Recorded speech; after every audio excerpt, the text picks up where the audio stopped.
My name is Jack Cooper. And where are you born? When you born? Okay, I was born in Pharaoh, Oklahoma. P-A-H. P-H-A-R-O-A-H, Oklahoma. Mm-hmm. Just a small town. Mm-hmm. In May the 14th, 1932. That's when you're born. Yeah. Mm. My aunt, who was a registered nurse, was the midwife. Ah. We lived in an oil camp, Phillips Oil Camp, out in the country. Yeah. And what school did you go? Well, I went to grade school at Spring Hill Grade School. Mm-hmm. Then my dad transferred to Wewoka, Oklahoma. I went to high school there. Then after I came back from Korea, well, I went to Oklahoma A&M, which is now Oklahoma State. Mm. I graduated in 1957. 1957? Yes. Graduate from? Oklahoma A&M. Mm. It became Oklahoma State the very next semester. So then what did you study there? my degree is in general business. What? General business. General business. General business, with a minor in marketing. Yeah. And a minor in history. Ah.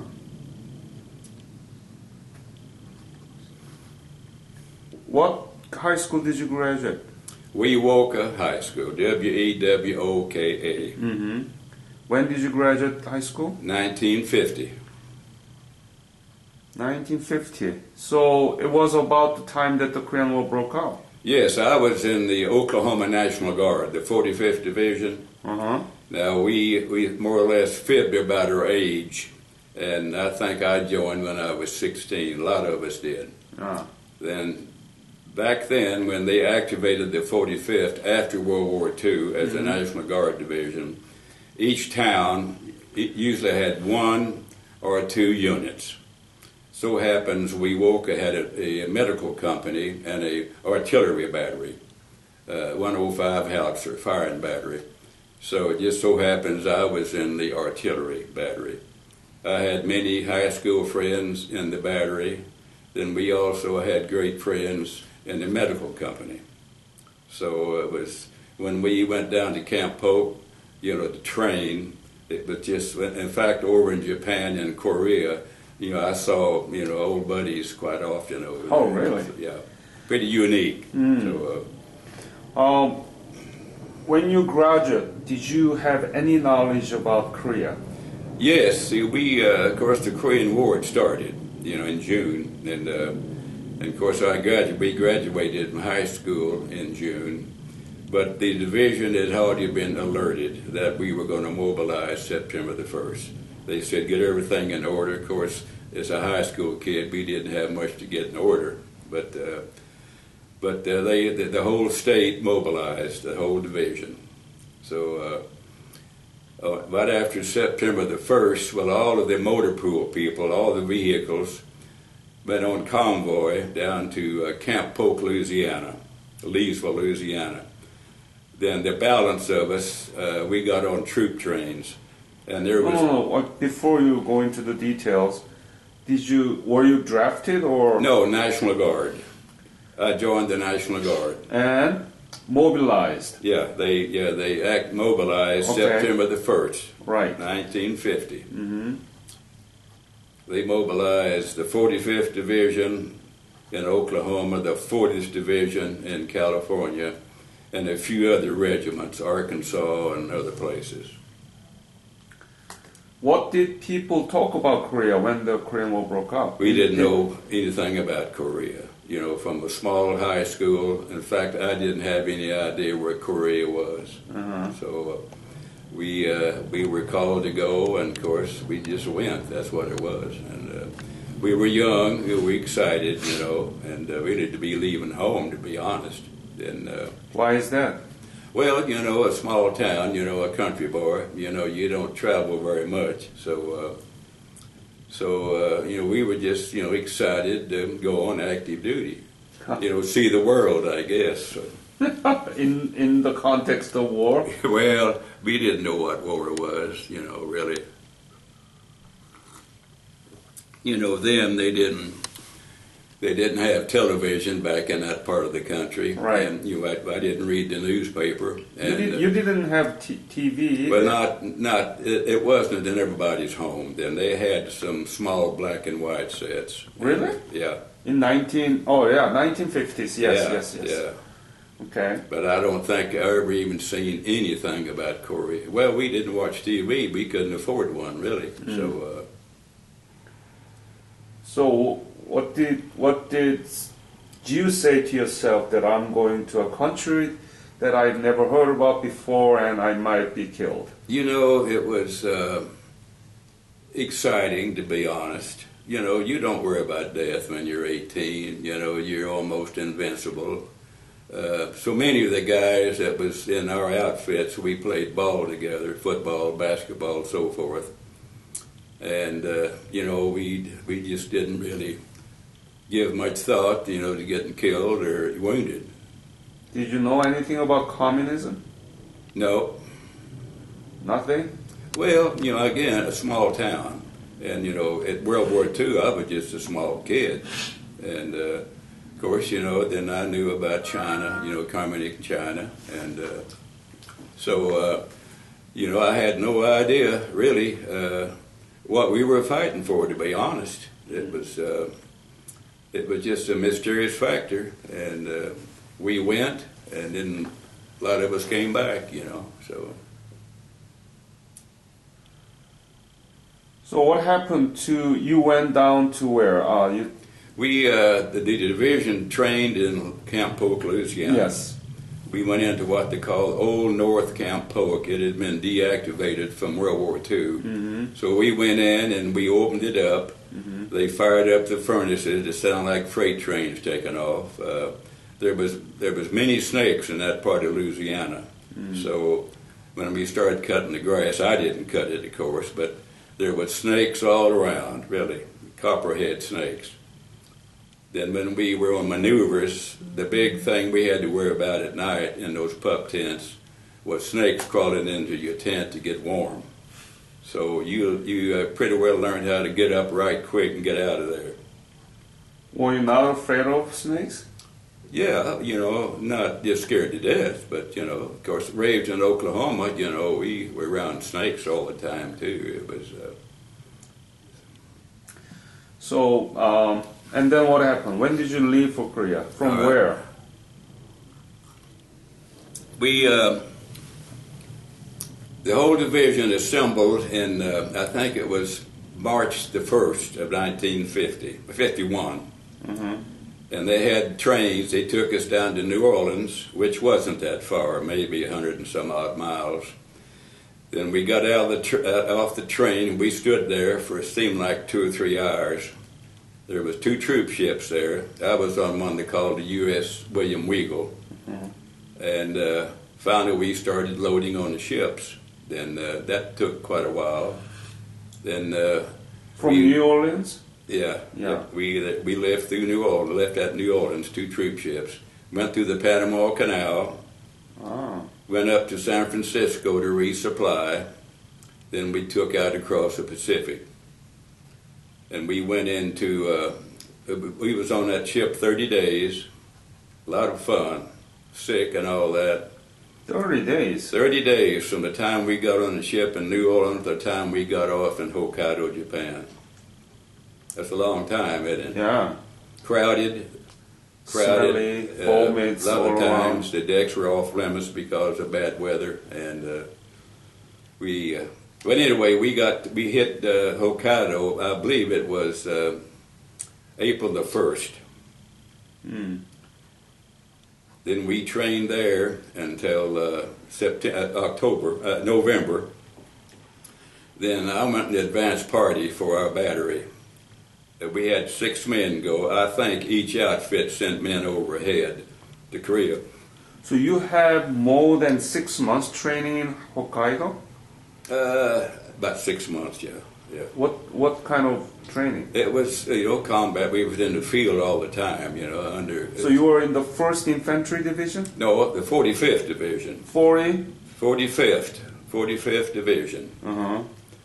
In our division, we relieved the 1st Cav Division in Korea. Mm-hmm. When we went in, well, it was my job, and I flew into Kempo, had a plane load, and then... when did you leave for Korea from Japan, Hokkaido? It was about the middle of November. Uh-huh. Seems like it was about the 20th, if I can remember right. Uh-huh. But anyway, I flew in the advance party, and then we landed at Kempo Airport, and we spent the night there. But I think it's Weijongbu or Yongdung Po, and we got on 2.5-ton trucks the next morning, open top, heading up north towards the front lines. Then they dropped us off at the battery at the 1st Cav Division that we were going to replace. So it was my job to check out the 6 105 howitzers to see if we would accept them. Mm-hmm. So I would fire them into a mountain. I'd check them. I'd check the lands and grooves inside the barrel, and just to make sure, because we didn't want any defective howitzers right off the bat. So then 2 weeks later, the division came over on ships. Mm-hmm. Do you remember the name of area that you were? Well, it was in the Chowan Valley. Chowan Valley. Yeah.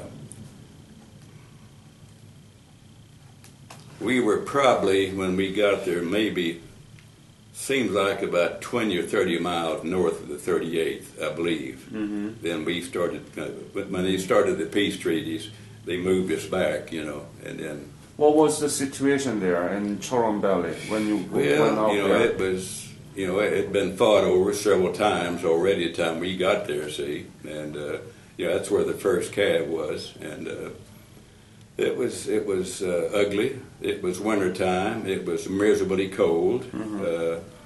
All the vegetation was, the trees were, they were just stumps, I guess, and the country was just full of mines. It was dangerous. Our mines, the North Korean mines, and the Chinese mines. So, who are the main enemy, North Koreans or the Chinese? When I got there, the North Koreans had pretty well been whipped down. They got whipped down after Incheon, because they were caught. And so actually we fought the Chinese. So there must have been a lot of dangerous moments for you. Yeah, there was. Of course, we were always about a mile behind the front line, what they call the MLR, main line of resistance. But they would. MRL? MLR, main line of resistance. Okay. And that was the 38th parallel. But, the Chinese would lob mortars at us pretty regular. So we, we'd hit the foxhole pretty regular. So. Did you dig the foxhole by yourself? Yeah, we dig our foxholes, yeah. How big is it? Well, it's a 2-man foxhole, probably 5 feet deep or 6, and we try to put little logs around the side if we could, keep it up. And it was always full of water, ice, so when you got in there, you expected to get wet, ice wet up to at least above your boots, really, and. So we would be in that maybe 5 minutes. It may be just over how many mortar rounds came in on us. So must be so damn cold for your feet. Oh yeah, I've got cold weather and frostbite on my feet now. See, so how we got ours, it seems like that the Chinese was making a push in our sector. And they'd put a rock division. Our regiment went back for R&R. Then a rock regiment replaced them. And I guess the Chinese knew about it before anybody else, so they started trying to come across. So we fired that howitzer for 2 days, about as fast as we could fire them, really. And of course, it was had to be 10 above, maybe 0, and we was out there for 2 days in that ice and snow, and the next thing a lot of us knew, our feet was numb, and then so quite a few of us got cold weather, from our knees down, and frostbite. I had it on my hands too. So where did you sleep then? Did you sleep in the foxhole? No. You mean during that 2 days? Yeah. We didn't. Or throughout the whole your service? Well, when you were in the foxhole. Okay. Normally we would dig what they call a hoochie close to the gun side. Yeah. The gun pit embankment there. Yeah. And then it would be about 3/4 underground, and we'd have steps down there. Then our guys was pretty creative. They would take ammunition boxes, wooden ammunition boxes that the ammunition came in, and they would actually board it up in there. So it was, then they had benches, and let's see what else, and then they took 50 caliber machine gun boxes, were metal. They would cut a hole in it. Then they'd take some of the 105 tubes to make a smokestack. So we would bust up the ammunition crates to use for fire. So your hotel there. Yeah, and of course I was over a gun section, and number 4 gun section. I had 9 men most of the time, not all the time, but we had to man that howitzer around the clock. There wasn't any downtime, so I had to decide who worked days and who worked nights. And most of the activity was really in the afternoons or evenings, it seemed like. So I tried to have maybe 4 or 5 men around the howitzer during the day, then maybe 3 or 4 at night. See, and we would be down in that little hoochie, pretty warm down there, cozy, smoking cigarettes, drinking coffee. Then that phone would ring, and it would say the fire mission. Well, you had to jump up, put your parker on, your wool cap, and put your helmet and your gloves, and run up to the gun pit, which was right there. Then they'd give us our, deflection, elevation, how many rounds, and so forth. So we might fire, might be 10 rounds. It could be maybe 50 rounds. Then they'd say cease fire. Then we'd clean up a little bit and go back down in the hoochie, and then maybe in an hour that phone would ring again. So here we would go again. So it was miserable. It's probably as cold as the Battle of the Bulge in World War II, really. What were you thinking when you were engaged in such intensive battle situation? You're nervous, but you get a little bit used to some of the mortars coming in pretty close to you. But what I had, you can see by that this deal here that I had, 1 man killed in my gun section, and 1 man had his arm blew off, and they'd stepped on a mine, what it was. So, it was on your mind, but it just didn't, take over. You just kind of did what you had to do and stay under cover as much as you could, I guess. So I certainly wasn't a hero, and I'd often thought, what would I do if, the Chinese was coming at us? Would I stand up and fight, or would I faint, or whatever? You don't know, see. And we had down maybe 300 feet in front of us, we always had a half track with quad 50 caliber machine guns on it. They were out there by themselves, 3-man crew, and that they were certainly, excited and nervous and scared out there. They were, way out in front of us, and they would fire at anything, any noise they'd cut loose with those 4 machine guns, and so they pretty well, we felt pretty well protected with that. So. Did you blame country, government to drag you down there? Did I blame anybody? I don't think so, really. After the one guy was in my class in high school, in National Guard. Oh. We ran around together, Wheeler Pethel. But you feel mean or mad about it, But not hatred. I didn't hate the Chinese.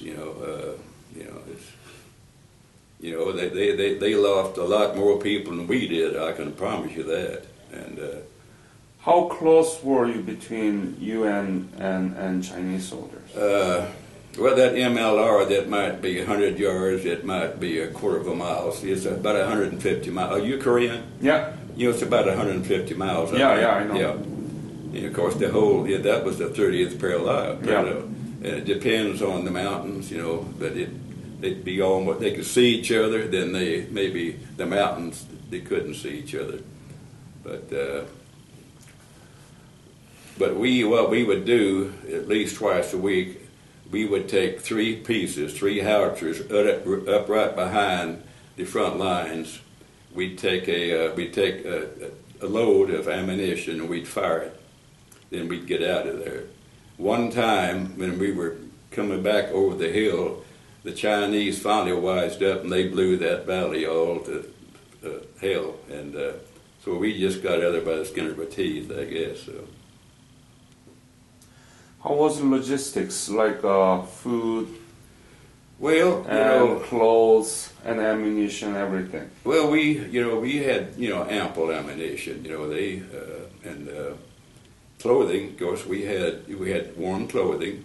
Where I got my feet messed up, we had what they call snow packs. Great shoes for cold weather. Mickey Mouse? They're called snow packs. Snow packs? And you had felt arch supports in it. And you had an extra pair, and if your feet sweat, you had to change those arch supports out. See? Yeah. Well, during that 2 days, we didn't even think about it.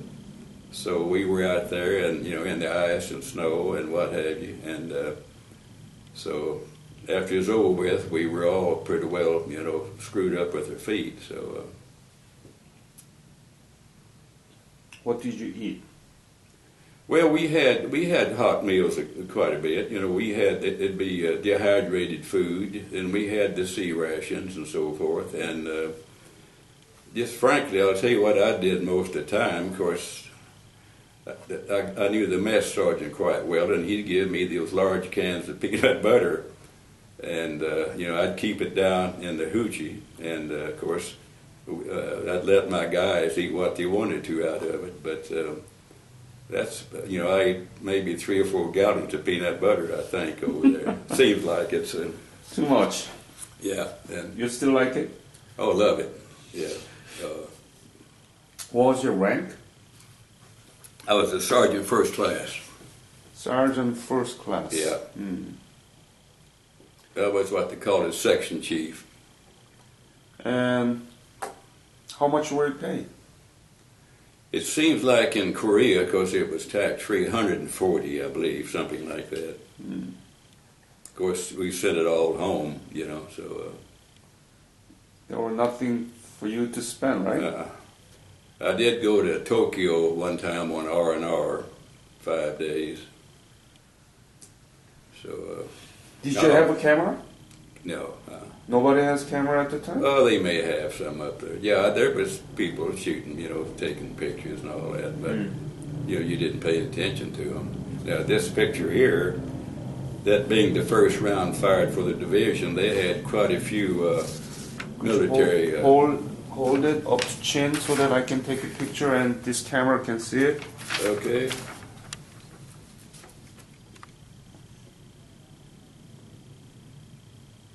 And tell me about the picture. Okay, this was on December the 6th of 1951. Yeah. Just so happens that my howitzer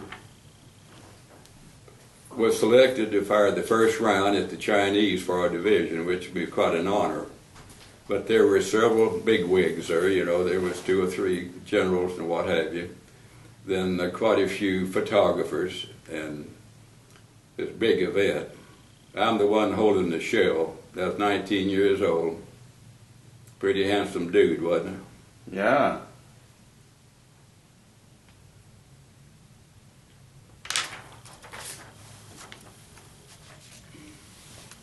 Any regret? Not at all. No. No, the military was good to me when I got out. You know, I got some disability. You know, I went to college on the GI Bill.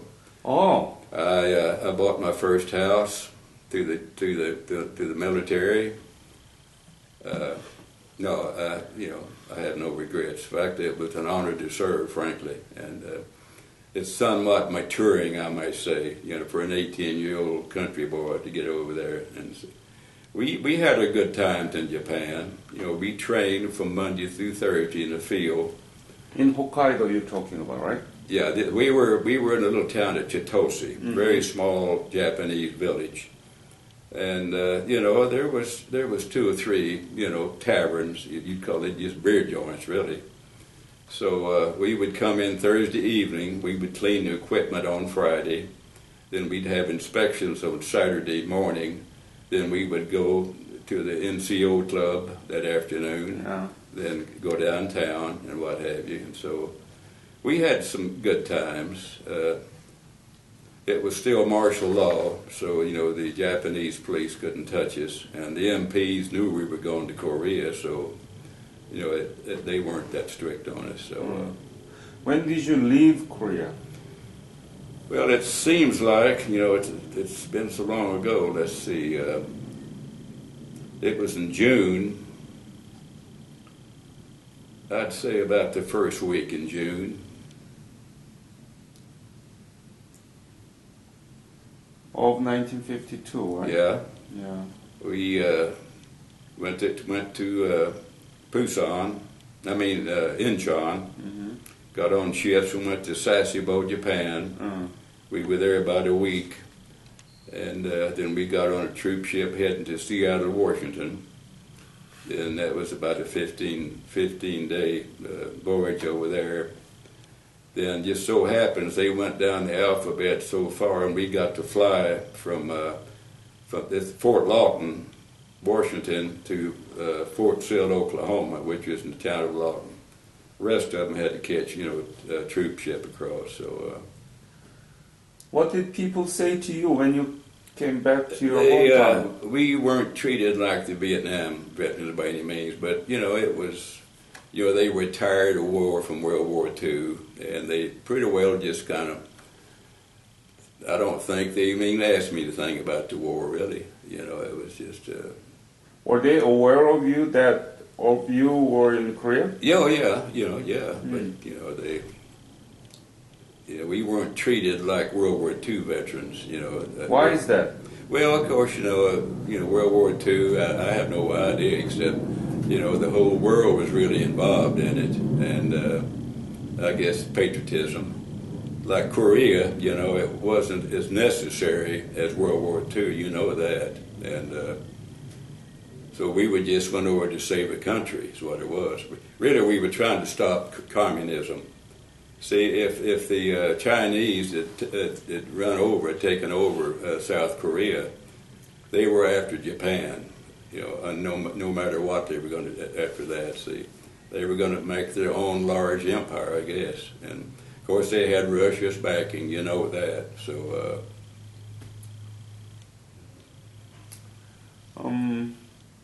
So you said that you had a GI Bill. Yeah. What college did you go? Oklahoma A&M. A&M. Yeah. We got $110 a month. I had to cover everything. We lived pretty close to the vest. A lot of canned beanie weenies, crackers, and what have you. And you majored general business. Yeah, general business. Well, you were single at the time, right? Yeah, yeah. So $110 were good enough. No, not by any means. You know, we, you know, that had to cover tuition, books, room and board, whatever. That's all we got was 110. So, no, we were, you know, pretty strapped for money. fact, I would go up in the oil field and work during the summer. But the tuition wasn't that expensive. Huh? Tuition. No, but you figure 110, that's, you got to divide it. I'd say it seems like, no, you're right, the tuition wasn't very expensive. You could probably get 15 hours maybe for $75. Yeah. Then books, we bought used books, and well, we made it. We watched what we ate. Like I say, we lived in pretty small places, that you wouldn't even think about living now. But, How long did you get the GI Bill? 4 years? 4 years, yeah. Okay. Yeah. What did you do after the graduation? I went to Florida and went to work for International Harvester. It's a truck manufacturer, farm equipment trucks. Then my wife, we didn't like Florida, so we put in a transfer, and that's how we got to Dallas. Mm-hmm. Then there was a company looking for a salesman, and they were in the fire equipment. Mm. So I interviewed, and they hired me. So I left International Harvester and went into the fire equipment business. Good. Have you been back to Korea? No. We think about it, but my wife is, she's almost an invalid. So to be gone, 8 or 9 days, I just couldn't. I'd have to find somebody to stay with her, really. So I'm a caregiver. So. You know what Korea now is in terms of economies and politics. We're proud to say that because of us, that Korea is what it is today. And your people are very, very, very grateful. When they see me, with a uniform, they thank you, and it's well, it was kind of a partnership, you might say. It was basically the United States and Korea, that, probably 90% and of equipment. And no, I'm proud to say that we took a country that was on the verge of becoming, a communism, and we helped them out of it. So, and of course, they lost millions of people during that war. Their civilians, what have you. So, I forgot what is their rank in the world's economy now? 4th or 5th, isn't it? Something like that. No, it's the 11th largest economy in the world. It is. Okay. Yeah. 11th, 12th. Yeah. It's the 7th largest trading partner to the United States. Yeah. Yeah, when, of course, I wasn't in Vietnam, but they said we had Korean troops there, and they were right by us, very vicious, ferocious fighters and what have you. And, of course, during the, over in Iraq, we had Korean troops over there, so it's an ally that we'll always have. You can pretty well name them, of course, England, Australia, Canada, and Korea, and what is the legacy of Korean War veterans? What? Legacy. Impact of the Korean War veterans. Well, number one, we stopped communism. Then after that, the Berlin Wall began to crumble.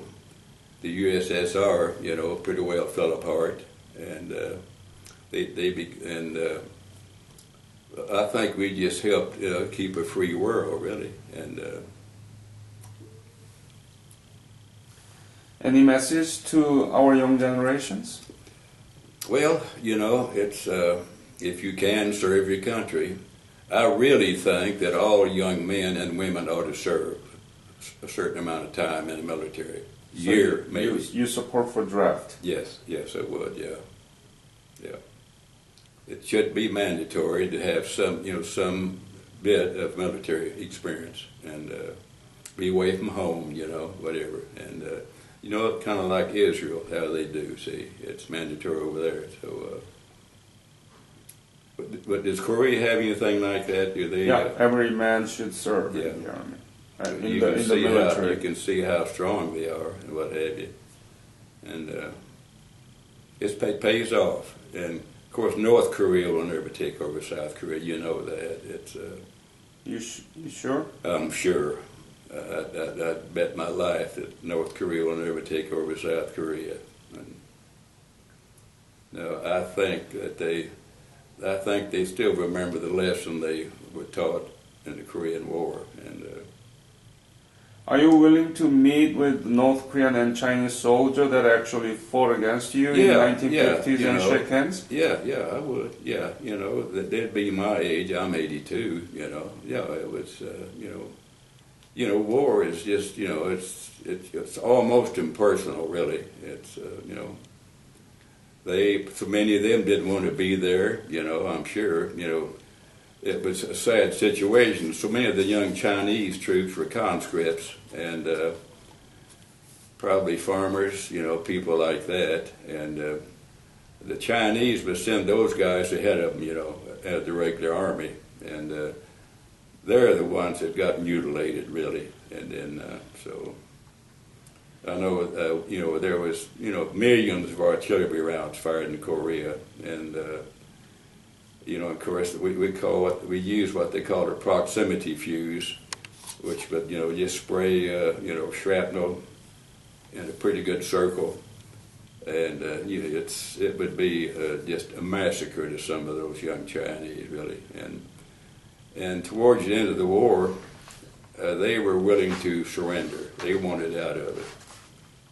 They were cold. They were frozen to death, their feet. And, of course, the reason why the war was extended like it was because the Chinese president didn't want to go back to China, because they knew how they'd be treated, as people that surrendered, they'd probably be either killed or, really abused. So that war would have been over probably a year before that. So. Any other message that you want to leave? No, it's just, like I say, I was proud to serve, and, some memories, bitter and good ones, a lot of good friends, what have you. The 45th Division, they're back to the National Guard status, but they've sent troops all over the world, all the combat zones, Iraq, Afghanistan. I think most National Guard units do. But we meet once a year in Oklahoma City. That's always in the latter part of September. As far as the Korean veterans, the World War II veterans are pretty well gone. And there's not many Korean War veterans show up anymore because, they just can't make it. So that's why my foundation launched KWVYC Youth Corps. It's the grandchildren or great-grandchildren of Korean War veterans. Yeah. And they gathered at Washington, D.C. last year. We got a young gal in our chapter. Her granddad was a POW. Oh. And I think she's high school, but she's active in that. So. Do you have grandchildren? Yeah. In the age of high school or college? Yeah, I've got a granddaughter that's going to graduate from May in Texas Tech. That's out in Lubbock, Texas. Wow. We got one that graduated from Baylor last year. Wow. I got one at SMU now, and we've got grandchildren. So. This July, from 25th to 28th, the young descendants of the Korean War veterans in their college or high school, they're going to gather in Washington, D.C. My foundation will support everything. Are you involved in that? Yeah, I'm the one. You're the one, the grandchildren. Yeah. But that's wonderful. You know that? Yeah. Did you read The Graybeard? Yeah, I read it. I wrote it. You're the gentleman, are you? Yeah. Okay. Yeah. Could you ask your grandchildren to join that meeting in Washington, D.C.? Well, of course, they just come out of college, and they're in their, they're in their 20s. Yeah. I'm not for sure, really. What? Yeah.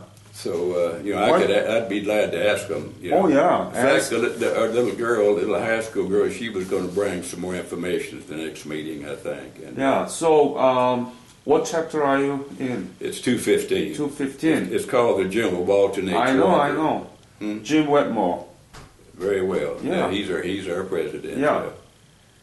please talk to your grandchildren. Those who already graduate, doesn't matter, in their 20s and with that higher learning educational experience. We want to have them, and they will have a free Washington hotel, meals, everything, and the transportation only 50%. So please talk to them and ask them to contact me. I need it. You have a card? Yeah, absolutely. I've got one. It's my little granddaughter at Texas Tech.